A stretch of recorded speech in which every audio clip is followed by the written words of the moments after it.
താരസംഘടനയായ അമ്മയെ നയിക്കാൻ ഇനി താനില്ലെന്നാണ് മോഹൻലാലിൻ്റെ നിലപാട്.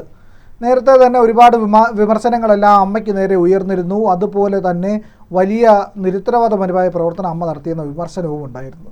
ഇതൊക്കെ കൂടി ആകുകയും ഈ പറയുന്ന ഹേമ കമ്മിറ്റി റിപ്പോർട്ടൊക്കെ വരികയും ചെയ്തപ്പോൾ പല ഉന്നതരുടെയും പേരുകളുണ്ട്. ആ പേരുകളൊന്നും വെളിയിൽ വിട്ടില്ല എങ്കിലും പല ഉന്നതരും അതിൻ്റെ അകത്തുണ്ട്. ഈ ഉന്നതരുടെ പേരൊക്കെ വരും, ഭാവിയിൽ വന്നേക്കാം, എവിടുന്നെങ്കിലുമൊക്കെ എപ്പോഴെങ്കിലുമൊക്കെ ചോർന്നേക്കാം എന്നൊക്കെയുള്ള ഭയം പലരെയും ബാധിച്ചിട്ടുണ്ട്.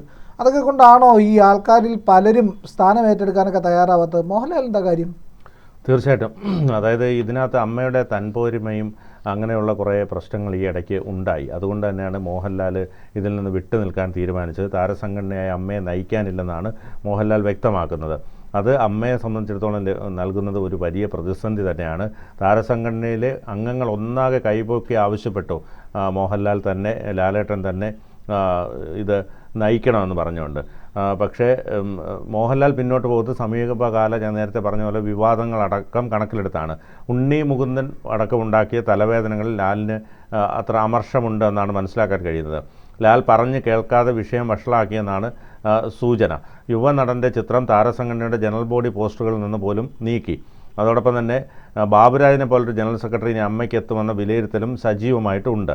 ഇടവേള ബാബു ജനറൽ സെക്രട്ടറി ആയിരുന്നപ്പോൾ എല്ലാം ലാൽ അറിഞ്ഞു. തിരക്ക് പിടിച്ച അഭിനയ ജീവിതം ലാലിന് മുന്നിലുണ്ട്. തുടരും സിനിമയുടെ വൻ വിജയത്തിന് ശേഷം നിരവധി ചിത്രങ്ങളിൽ കരാർ ഏറ്റെടുത്തിട്ടുണ്ട്. അതുകൊണ്ട് വിവാദങ്ങൾക്ക് പിറകെ പോയി ശത്രുക്കളെ ഉണ്ടാക്കാനില്ല എന്നാണ് മോഹൻലാൽ പറയുന്നത്. കാരണം ഈ എമ്പുരാൻ പോലുള്ള സിനിമയിലൂടെ ഒരുപാട് ശത്രുക്കളെ മോഹൻലാലിന് ഉണ്ടാക്കാൻ പറ്റി. പക്ഷേ അത് തുടരും സിനിമയിലൂടെ അദ്ദേഹം അത് എല്ലാം തിരിച്ചു പിടിച്ചു എന്നാണ് നമുക്കറിയാൻ കഴിഞ്ഞത്. അപ്പോൾ അതുകൊണ്ട് ഇനിയൊരു വിവാദത്തിലേക്ക് മോഹൻലാൽ പോകില്ല എന്നാണ് മനസ്സിലാക്കുന്നത്. മോഹൻലാലിനെ സംബന്ധിച്ചിടത്തോളം മോഹൻലാൽ ഇത്തരത്തിലുള്ള സംഭവങ്ങളിലെല്ലാം വളരെ ഒരു മിണ്ടാത്ത നിലപാടാണ് എടുക്കാറുള്ളത്. നമുക്ക് പഴയൊരു ചരിത്രം പരിശോധിച്ചാൽ ഈ തിലകനുമായിട്ടുള്ളൊരു വിഷയത്തിൽ തിലകനെ പുറത്താക്കുന്നതുമായി ബന്ധപ്പെട്ടൊരു വിഷയം വന്നപ്പോൾ മോഹൻലാലിന് അന്ന് വേണമെങ്കിൽ അത് തടയാമായിരുന്നു. പക്ഷേ അന്ന് മോഹൻലാൽ ചെയ്തത്, അന്ന് മോഹൻലാൽ സംസാരിച്ചില്ല ആ വേദിയിൽ. അപ്പോൾ സംസാരിക്കാൻ കഴിയില്ല, വോയിസ് റെസ്റ്റ് ഉണ്ടെന്നാണ് കാണിച്ചത്. അപ്പോൾ തിലകൻ വളരെ പ്രതീക്ഷയോടെ കാരണം മോഹൻലാലിൻ്റെ പല ചിത്രങ്ങളുടെയും വിജയത്തിന് അടിസ്ഥാനം തിലകൻ തന്നെയായിരുന്നു. കിരീടം പോലുള്ള ചിത്രങ്ങളൊക്കെ നമുക്കെടുത്ത് പരിശോധിച്ചാൽ. അപ്പോൾ ഇത്തരം ഒരു അവസ്ഥയിൽ തിലകനൊപ്പം മോഹൻലാൽ നിൽക്കുമെന്നായിരുന്നു തിലകൻ കരുതിയിരുന്നത്. പക്ഷേ ആ അവസ്ഥയിൽ മോഹൻലാൽ മിണ്ടാതെ പോയി. പക്ഷേ തിലകന് പിന്നീട് കാണാൻ കഴിഞ്ഞത് അന്ന് വൈകിട്ട് മോഹൻലാൽ സംസാരിച്ചു. അത് തിലകന് മനസ്സിലാക്കാൻ കഴിയും. അത് തിലകന് ജീവിതത്തിൽ വലിയ വിഷമമുണ്ടാക്കി. അപ്പോൾ ആ ഒരു മീറ്റിങ്ങിൽ ഒരുപക്ഷെ മോഹൻലാൽ പറഞ്ഞാൽ എല്ലാവരും കേൾക്കുമായിരുന്നു, പുറത്താക്കേണ്ട, നമുക്കൊന്നുകൂടി നോക്കാമെന്ന്. പക്ഷേ അങ്ങനെ റിസ്ക് എടുക്കാൻ തയ്യാറല്ലാത്ത ഒരു നടനാണ് മോഹൻലാൽ. പലപ്പോഴും പുള്ളി അഭിപ്രായങ്ങൾ ഇങ്ങനെ പേടിച്ച് പറയാറില്ല. അതോടൊപ്പം തന്നെ നമുക്കറിയാം BJP പലതവണയും മോഹൻലാലിനെ സ്ഥാനാർത്ഥിയാകാനൊക്കെ വിളിച്ചിരുന്നു. പക്ഷേ മോഹൻലാൽ അത് നിരസിക്കുന്നു. അതോടൊപ്പം തന്നെ മോഹൻലാൽ ഇതുമായി ബന്ധപ്പെട്ട പല വിഷയങ്ങളിലും മോഹൻലാൽ എടുക്കുന്ന നിലപാടുകൾ, കാരണം അന്ന് ഈ എമ്പുരാൻ ഉണ്ടായപ്പോഴൊക്കെ നമുക്കത് മനസ്സിലാക്കാൻ കഴിഞ്ഞു. മോഹൻലാൽ പൂർണ്ണമായിട്ടും ഈ സുരേഷ് ഗോപിയെ പോലെ അങ്ങനെ ഒരു രാഷ്ട്രീയ പ്രസ്ഥാനത്തിലേക്ക് വരാൻ പേടിയുണ്ട്. കാരണം മറ്റ് വിഭാഗങ്ങൾ തന്നെ എതിർക്കുമ്പോൾ തൻ്റെ സിനിമാ ജീവിതത്തിനത് ബുദ്ധിമുട്ടുണ്ടാകുമോ എന്നുള്ളൊരു പേടി മോഹൻലാലിനെ അലട്ടുന്നുണ്ട്. പലപ്പോഴും അത് നമുക്ക് മനസ്സിലാക്കാനും കഴിയുന്നുണ്ട്. അതായത് അമ്മയുടെ ജനറൽ ബോഡിയിൽ മോഹൻലാലിനെ പോലെ ഒരു ഗജവീരനാണ് പ്രസിഡൻ്റ് ആകേണ്ടതെന്ന് സുരേഷ് ഗോപി പറഞ്ഞു. അപ്പോൾ സംഘടനാ പ്രതിസന്ധി നേരിട്ടപ്പോൾ പ്രസിഡന്റ് എന്ന നിലയിൽ ഒറ്റപ്പെടുത്താൻ ശ്രമമുണ്ടായത് മോഹൻലാലിനെ വേദനിപ്പിച്ചു എന്നായിരുന്നു ജഗദീഷിൻ്റെ പ്രതികരണം. നടൻ ബൈജു സന്തോഷ് തൻ്റെ പ്രസംഗത്തിനിടെ മോഹൻലാൽ തുടരണമെന്നുള്ളവർ കൈപൊക്കാൻ ആവശ്യപ്പെട്ടപ്പോൾ അംഗങ്ങൾ ഒന്നടങ്കം കൈപൊക്കി. സമ്മർദ്ദം മുറുകിയപ്പോൾ ഇനിയും സമയമുണ്ടല്ലോ, മത്സരിക്കുന്ന കാര്യമൊക്കെ പിന്നീട് തീരുമാനിക്കാമെന്നാണ് മോഹൻലാൽ പറഞ്ഞത്. പക്ഷേ ലാലിന് മത്സരിക്കില്ലെന്നാണ് അദ്ദേഹത്തോട് അടുപ്പമുള്ളവർ പറയുന്നത്. പ്രസിഡന്റ് സ്ഥാനത്തേക്കില്ലെന്ന് മോഹൻലാൽ തീർത്ത് പറഞ്ഞതോടെ മലയാളത്തിലെ ചലച്ചിത്ര അഭിനേതാക്കളുടെ സംഘടനയായ അമ്മ ഇനി തെരഞ്ഞെടുപ്പിലേക്ക് പോവുകയാണ്. മോഹൻലാൽ ആണെന്നുണ്ടെങ്കിൽ തെരഞ്ഞെടുപ്പില്ലാതെ എല്ലാവരും ഏകകണ്ഠമായി തീരുമാനിച്ച് അദ്ദേഹത്തെ പ്രസിഡന്റ് ആക്കാമെന്നായിരുന്നു വിചാരിച്ചത്. 3 മാസത്തിനകം തെരഞ്ഞെടുപ്പ് നടത്താനാണ് ഇനിയിപ്പോൾ ജനറൽ ബോഡി യോഗത്തിൽ തീരുമാനമായത്. പുതിയ ഭരണസമിതി നിലവിൽ വരാത്തതിനാൽ സിനിമാ മേഖലയുമായി ബന്ധപ്പെട്ട് നിൽക്കുന്ന മറ്റ് വിഷയങ്ങളൊന്നും ജനറൽ ബോഡിയിൽ ചർച്ചയായില്ല. കാരണം ഈ കൈനീട്ടം അടക്കമുള്ള തുക വർദ്ധിപ്പിക്കണമെന്നൊക്കെ അവർ പറയുന്നുണ്ടായിരുന്നു. അത് കഴിഞ്ഞ തവണ ചർച്ചകൾ മുഴുവൻ തത്സമയം യൂട്യൂബ് ചാനലിലൂടെ അവർ സംപ്രേഷണം ചെയ്യുന്നുണ്ടായിരുന്നു. അത് എല്ലാം പൊതുസമൂഹം കണ്ട് മനസ്സിലാക്കിക്കൊണ്ടിരുന്നതാണ്.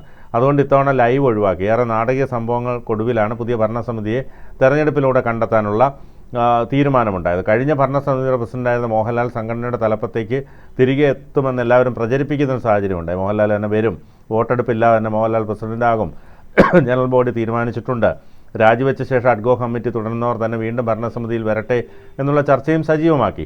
ബാബുരാജ് ജനറൽ സെക്രട്ടറി ആകട്ടെ എന്നായിരുന്നു ഈ ഗ്രൂപ്പിൻ്റെ നിലപാട്. എന്നാൽ ഇതൊന്നും ലാൽ അംഗീകരിച്ചില്ല. താൻ പ്രസിഡന്റ് സ്ഥാനത്തേക്ക് ഇല്ലെന്ന് മോഹൻലാൽ കടുത്ത നിലപാട് സ്വീകരിച്ചു. പല വിവാദങ്ങളിലും ചേർത്തല ജയൻ അടക്കമുള്ളവർ സ്വീകരിച്ച പരസ്യ നിലപാടുകൾ ലാലിനെ വേദനിപ്പിച്ചിരുന്നു. ജയൻ ചേർത്തലയൊക്കെ പുറത്തിറങ്ങി പറഞ്ഞതൊക്കെ വലിയ പ്രശ്നം ഉണ്ടാക്കിയല്ലോ. 20ഓളം പേർ ജനറൽ ബോഡിയിൽ മോഹൻലാലിന് വേണ്ടി ശക്തമായി വാദിച്ചു. മോഹൻലാൽ തുടരുന്നില്ല എന്ന് വ്യക്തമാക്കിയതോടെ അംഗങ്ങൾ പ്രതിഷേധിച്ചു. എന്നാൽ നിലപാട് മാറ്റാൻ ലാൽ ഒട്ട് തയ്യാറായതുമില്ല. തെരഞ്ഞെടുപ്പ് വരട്ടെ എന്നും പുതിയ ആളുകൾ നേതൃത്വത്തിൽ ഉണ്ടാകട്ടെ എന്നും മോഹൻലാൽ പറഞ്ഞു. ഇതോടെയാണ് അഡ്കോ കമ്മിറ്റി 3 മാസം കൂടി തുടരാനും അതിനുശേഷം തെരഞ്ഞെടുപ്പ് നടത്താനും തീരുമാനമായത്. താൻ സംഘടനയുടെ തലപ്പത്തേക്കില്ല, ചെറുപ്പക്കാർ വരട്ടെ അല്ലെങ്കിൽ സ്ത്രീകൾ വരട്ടെ എന്ന് മോഹൻലാൽ നിലപാടെടുത്തു. അംഗങ്ങൾക്കെതിരായ ലൈംഗിക ആരോപണങ്ങളിൽ അമ്മയ്ക്ക് ധാർമ്മിക ഉത്തരവാദിത്തമുണ്ടെന്നതിനാൽ നിലവിലെ ഭരണസമിതി രാജി പ്രഖ്യാപിച്ച സാഹചര്യം ഇപ്പോഴും നിലനിൽക്കുന്നു. സംഘടന തെരഞ്ഞെടുപ്പിലേക്ക് പോകുന്നത് ഉചിതമാണെന്നാണ് മോഹൻലാൽ പറഞ്ഞത്. കൈനീട്ടം ഉൾപ്പെടെയുള്ള കാര്യങ്ങളിൽ പുതിയ തീരുമാനങ്ങൾ ഇന്നലെ എടുക്കാൻ കഴിഞ്ഞില്ല. 500 അംഗങ്ങളിൽ 320 പേരും എത്തി. നടൻ മധു ഓൺലൈനായി പങ്കെടുത്തു. അദ്ദേഹം രോഗബാധിതനായി കിടപ്പിലാണല്ലോ. ജഗദീഷ് ശ്രീകുമാർ 15 വർഷത്തിന് ശേഷം എത്തി എന്നുള്ളതാണ് മറ്റൊരു പ്രത്യേകത. ഹേമ കമ്മിറ്റി റിപ്പോർട്ട് പുറത്തു വന്നതിന് പിന്നാലെ അമ്മ നേതൃത്വത്തിലെ ചിലർക്കെതിരെ ലൈംഗിക ആരോപണം ഉയരുകയും സെക്രട്ടറിയായിരുന്ന സിദ്ദീഖ് രാജിവെക്കുകയും ചെയ്തിരുന്നു. പിന്നാലെയാണ് അമ്മ ഭരണസമിതി ഒന്നാകെ രാജിവെച്ച് ഇപ്പോൾ അഡ്ഹോക് ഭരണമായത്. എന്തായാലും 3 മാസം കൂടി അത് തുടരാനാണ് തീരുമാനം. മോഹൻലാൽ എന്തായാലും ഈ രംഗത്തേക്ക് വരുന്നില്ല. എന്തായാലും 3 മാസത്തിന് ശേഷം അവിടെ തെരഞ്ഞെടുപ്പുണ്ടാവും. പക്ഷേ ഈ പറഞ്ഞതുപോലെ ഈഗോ തളം കെട്ടി നിൽക്കുന്ന ഒരു ഗ്രൂപ്പാണ് ഈ സിനിമാ ഗ്രൂപ്പ്. അതുകൊണ്ട് തന്നെ ഏത് തരത്തിൽ ഇത് മുന്നോട്ട് പോകുമെന്നുള്ള കാര്യത്തിലും സംശയമുണ്ട്. അതായത് മോഹൻലാലിന് ഈ പറയുന്ന അധികാരത്തിലേക്ക് എത്താനുള്ള താല്പര്യം തീരെ കുറഞ്ഞിരിക്കുന്നു. ഒന്നാമത് തന്നെ പണി കിട്ടി. എമ്പുരാനിൽ കൂടെ തന്നെ വലിയ നഷ്ടമാണ് ആ സിനിമ ഉണ്ടാക്കി വെച്ചത്. അതിന് വലിയ സാമ്പത്തിക ബാധ്യതയുണ്ടായി. പൃഥ്വിരാജിൻ്റെ താളത്തിന് കേട്ട് തുള്ളി മോഹൻലാൽ ചെന്ന് പടുകുഴിയിലാണ് വീണത്. ഈ പൊട്ടക്കണ്ടി കൊണ്ട് തള്ളിയിടുക എന്ന് പറയും കണ്ണു കണ്ടുകൂടാത്ത ആൾക്കാർ. അതേ രീതിയാണ് പൃഥ്വിരാജ് മോഹൻലാലിനോട് ചെയ്തത്. മോഹൻലാലിനെ ചെന്ന് കൊണ്ടുവന്ന് കുഴിയിൽ ചാടിച്ച്, അല്ലെങ്കിൽ തന്നെ ഈ പറയുന്ന എന്തോ മറ്റേ ഒരു ഭീകരവാദി ഉണ്ടായിരുന്നല്ലോ നമ്മുടെ 1921 കലാപം ഉണ്ടായപ്പോൾ മലബാറിൽ കൊലപ്പെടുത്തിയ ഹിന്ദു വംശഹത്യയൊക്കെ ചെയ്ത ഒരു ഭീകരനുണ്ടായിരുന്നു. ആ ഭീകരന്റെ വേഷം ചെയ്യാനൊക്കെ ആയിട്ട് തുനിഞ്ഞ ആളാണ് പൃഥ്വിരാജ്. അയാളെ നായകനാക്കിക്കൊണ്ട് വാര്യംകുന്നനെ നായകനാക്കിക്കൊണ്ട് ഈ പറയുന്ന സിനിമ ചെയ്യാനിരുന്ന ആളാണ്. അയാളാണ് ഈ സുഡാപ്പികളുടെ പ്രിയപ്പെട്ട ആളാക്കി മോഹൻലാലിനെ മാറ്റാൻ വേണ്ടി പോയി കുഴിയിൽ ചാടിച്ചത്. കളഞ്ഞു. അതെ, ഇപ്പൊ അല്ലെങ്കിൽ സുഡാപ്പികൾ പറയുമോ ഗാഫറിനെ അംഗീകരിക്കുമോ? സുഡാപ്പികൾക്ക് ഒരിക്കലും എന്തൊക്കെ ചെയ്താലും ഗാഫറാണ്. അപ്പോൾ അതുകൊണ്ട് തന്നെ അംഗീകരിക്കില്ല. അതിന്റെ പേരിൽ ഹലാലേട്ടൻ എന്ന വിളി വരെ മോഹൻലാൽ കേട്ടു. ഹലാലേട്ടനായിരുന്നു കുറെ നാളായിട്ട്. അപ്പോൾ തുടരും സിനിമയൊക്കെ ഇവർ കുറെ നാൾ ഹൈപ്പ് ചെയ്തു. ഈ അന്തംകമ്മികൾ, മൗദൂദികളുടെ ട്രെയിനിങ് കിട്ടിയ അന്തംകമ്മികളുണ്ട്. അങ്ങനെ ചില ജേർണലിസ്റ്റുകളൊക്കെ ഉണ്ട്. അവരൊക്കെ കുറെ നാൾ മോഹൻലാലിനെ പുകഴ്ത്തി കൊണ്ടുപോയത് കയറ്റിയത് അത്ര ചെത്തക്കൊമ്പിലായിരുന്നു. ചെത്തക്കൊമ്പിൽ നിന്ന് തള്ളി താഴെ ഇടുകയും ചെയ്തു. ഇപ്പൊ ആരുമില്ല തനിക്ക് എന്ന് പറയുന്ന അവസ്ഥയിലാണ് മോഹൻലാൽ നിൽക്കുന്നത് എന്നുള്ളതാണ് വാസ്തവം. ഒരുത്തരം മൈൻഡ് ചെയ്യുന്നില്ല. ഈ പിറന്നാളിന് ആശംസ നേരുന്ന സാധാരണഗതിയിൽ ഉണ്ടായിരുന്നവർ പോലും ഇതൊക്കെ ഒന്ന് മറച്ചു പിടിക്കാൻ വേണ്ടിയിട്ട് അമൃതാനന്ദമയി ദേവിയെ പോയി ഒന്ന് കണ്ടു. അത് വലുതായിട്ടൊന്നും ഏശിയിൽ ആരും മൈൻഡ് ചെയ്തില്ല. വിശ്വശാന്തി ഫൗണ്ടേഷന്റെ വകയായിട്ടുള്ള ചില പരിപാടികളിലൊക്കെ പങ്കെടുത്തു. അതായത് മോഹൻലാലിന് ഒന്നിലും അങ്ങോട്ട് വർക്കാവുന്നില്ല. അത് തുടരണമെന്നുണ്ട്. എന്നാൽ പൂർണ്ണമായിട്ടും അതിനകത്ത് വരാനും സുഡാപ്പികളുടെ വേദികളിൽ, മൗദൂദികളുടെ വേദിയിൽ പോയി ഗൾഫിൽ പോയി സംസാരിക്കാൻ പങ്കെടുക്കുക ജമാഅത്തെ ഇസ്ലാമിയുടെ. അതെ, അപ്പൊ അങ്ങനെയുള്ള ഈ പറയുന്ന മോഹൻലാലിനെ പിന്നെ എത്രയൊക്കെ താൻ ശുദ്ധനായി തിരിച്ചു വന്നു എന്ന് പറഞ്ഞാലും അംഗീകരിക്കില്ല. ഇനി അംഗീകരിക്കാം, കേണലിന്റെ പദവി ഇരിക്കുന്ന മോഹൻലാലിനെ അംഗീകരിക്കാം. പക്ഷേ പരസ്യമായിട്ട് ഈ പറയുന്ന മൗദൂദികളെയും സുഡാപ്പികളെയൊക്കെ മോഹൻലാൽ തള്ളിപ്പറഞ്ഞ് തിരിച്ചു വരണം. അങ്ങനെയാണെങ്കിൽ മാത്രമേ അമ്മയുടെ തലപ്പത്തൊക്കെ വന്നിരുന്നിട്ട് കാര്യമുള്ളൂ. ഇല്ലെങ്കിൽ അവിടെ ഇരിക്കുമ്പോൾ തന്നെ മോഹൻലാലിന് ഒരു ബുദ്ധിമുട്ടായിരിക്കും ഇരിക്കാൻ. മട്ടാഞ്ചേരി മാഫിയ. അതെ, മട്ടാഞ്ചേരി മാഫിയയുടെയൊക്കെ ഈ മട്ടാഞ്ചേരി മാഫിയ എന്ന് പറയുമ്പോഴത്തേക്കും മട്ടാഞ്ചേരിയിലുള്ള ചില രാസലഹരി മാഫിയകളുണ്ട്. അപ്പൊ നമ്മൾ അവരെ ഹാഷിഷ് സംവിധായകരൊക്കെ ഉണ്ട്. അപ്പൊ അവര് ഈ പറയുന്ന മട്ടാഞ്ചേരിയിലെ ഈ പാവപ്പെട്ട ചെറിയ പൊതികളൊക്കെ വിറ്റ് ജീവിക്കുന്ന പാവങ്ങളുണ്ട്. അവരെ അല്ല നമ്മൾ ഈ മട്ടാഞ്ചേരി മാഫിയ എന്ന് പറയുന്നത്. നിങ്ങളൊക്കെ സാധാരണക്കാരാണ്. ഇപ്പൊ ചെറിയ എന്തെങ്കിലും സാധനങ്ങളൊക്കെ വിറ്റ് ജീവിക്കുന്ന ചെറിയ ക്രിമിനൽസ് മാത്രമാണ്. പക്ഷെ അവരെ പോലെയല്ല, വലിയ ക്രിമിനലുകൾ മട്ടാഞ്ചേരിയിലുണ്ട്. അവരാണ് ഈ പറയുന്ന മലയാള സിനിമയ്ക്കകത്ത് വ്യഭിചാരമടക്കം ഈ പറയുന്ന പല രീതിയിലുള്ള ലഹരി വ്യാപനം നടത്തുന്ന ഹാഷിഷ് സംവിധായകരൊക്കെ ഉണ്ട്. അപ്പോൾ അവർ കുടുംബപരമായിട്ട് അങ്ങനെയാണ്.